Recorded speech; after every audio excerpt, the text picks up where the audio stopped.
मालिक के सहज नवाजे प्यारे सत्संग जियो,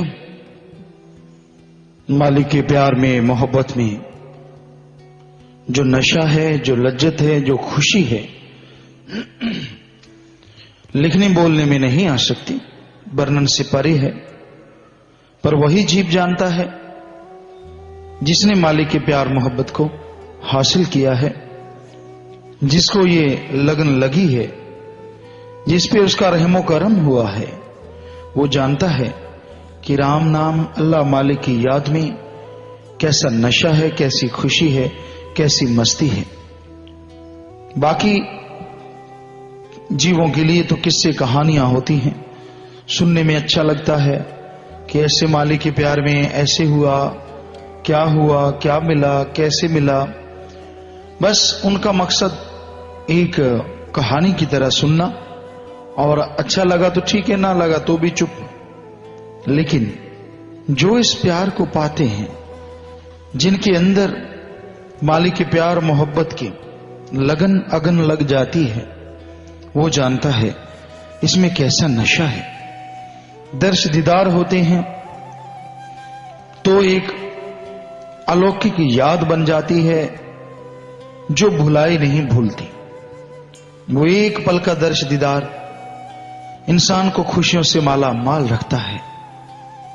एक अलग आनंद, एक अलग लज्जत। सुबह उठता है, रात को सुमरण किया, चलो इतना नहीं कर पाया तो सपने में ही सही मालिक का रहमो करम हुआ, तो सुबह उठता बड़ा फ्रेश अपने आप को महसूस करता है और उस बात को ताजा कर करके खुशी अनुभव करता रहता है कि हाँ भाई, रात ऐसा हुआ, ऐसा अनुभव हुआ, ऐसा मिला, ऐसा नजारा आया, ऐसी लज्जत आई।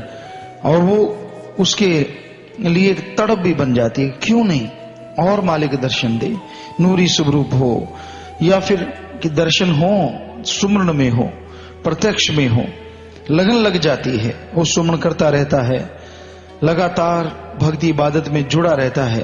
तो एक दिन ऐसा भी आता है कि सिर्फ सोते ही नहीं, सुमरण में ही नहीं, कण कण में भी मालिक सदगुरु मौला नजर आने लगते हैं। तो ये उसका रहमो करम होता है, उसकी दया में रहमत है, इंसान को पानी है। इंसान कई बार सोचता है कि चलो मैं भक्ति नहीं करता, मैं उसके दर्शन नहीं कर पाता, पर वो तो मुझे दर्शन दे। ऐसा नहीं है, ये घोर कलयुग है, इसमें मालिक के बनाए नियम है। पहले आप अपने आप को साध लो, साधना के द्वारा जब आपका शरीर उसके काबिल होगा, अंत्यकरण और बाहर से आप उस मालिक के रहमो करम के हकदार बनोगे, तो वो नजर आएगा। उसको कोई बाध्य नहीं है, लेकिन उसके खुद के बनाए असूल हैं कि जब जीव का ध्यान ही कहीं और है, ख्याल ही कहीं और है, मालिक की तरफ ध्यान ही ना हो, अपने मन की मटर गश्ती में मस्त हुआ रहता है, तो कैसे मालिक दर्शन दे भी देगा तो कौन सा उसे एहसास होगा, क्योंकि वो तो मन के हत्थे चढ़ा है। क्या वैसे ही है, कोई होगा वैसे ही, क्योंकि उसके नूरी स्वरूप को तो देख नहीं पाएगा।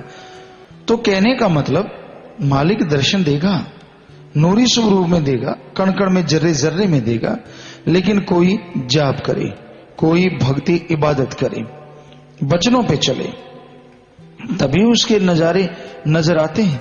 और इंसान अगर वचनों पे नहीं चलता, अमल नहीं करता, तो सब कुछ होते हुए भी खाली रह जाता है। कहते समुंदर के किनारे प्यासा, वो वाली कहावत फिट बैठती है कि इंसान मालिक के सुबह शाम वचन सुनता है कि जो संत सुनाते हैं उनके खुद के नहीं होते, उस परम पिता परमात्मा के होते हैं। संत बात सुनाते रहते हैं, रोज सुनना, लेकिन अमल न करने की वजह से खाली रह जाता है। कभी इधर, कभी उधर, कभी किधर, मन तो टिकता ही नहीं। कभी किसी को देखा, कभी किसी का ख्याल आ गया, कभी किसी में खो गया, पति वर्ता तो दूर, क्या कहें। ऐसी इंसान की फितरत हो गई है, आदत हो गई है, डोल जाता है, जिधर कुछ दिखा उधर ही डोल जाता है। कोई लोभ लालच के लिए, कोई अपनी मान बढ़ाई के लिए, कोई सुंदरता में, कोई विषय विकारों में। तो कहने का मतलब इंसान का मन उसको गुमराह करता रहता है, और मन के हाथों मजबूर जीव कभी मालिक की दया में रहमत को नहीं पा सकता। मन से लड़ो, सुमरण करो, विचार आते हैं, कोई बात नहीं, रात को सुमन कर लो, प्रार्थना जरूर करो कि आए ना, लड़ो मन से, जलेबियां ना खिलाते रहो, मन का सामना करो, डट के मन से लड़ो कि ठीक है भाई तू ऐसा कहता है, हम ऐसा नहीं, जैसा गुरु पीर फकीर कहता है हम वैसा करेंगे। तो मन से लड़ना ही कलयुग में सच्ची भक्ति है। जो जीव मन से लड़ा करते हैं वही मालिक के दर्श दीदार के काबिल बना करते हैं। इसलिए मन से लड़ना सीखो, मन के आगे हथियार ना फेंको। मन आपका जो भरमाता है, मन आपका जो गलत ख्याल देता है, उसके साथ ना चल के संत पीर फकीर जो कहते हैं उसके वचनों पे अमल करो, तो आपका बेड़ा पार होगा और मालिक की दया में रहमत के आप काबिल एक दिन जरूर बन जाएंगे।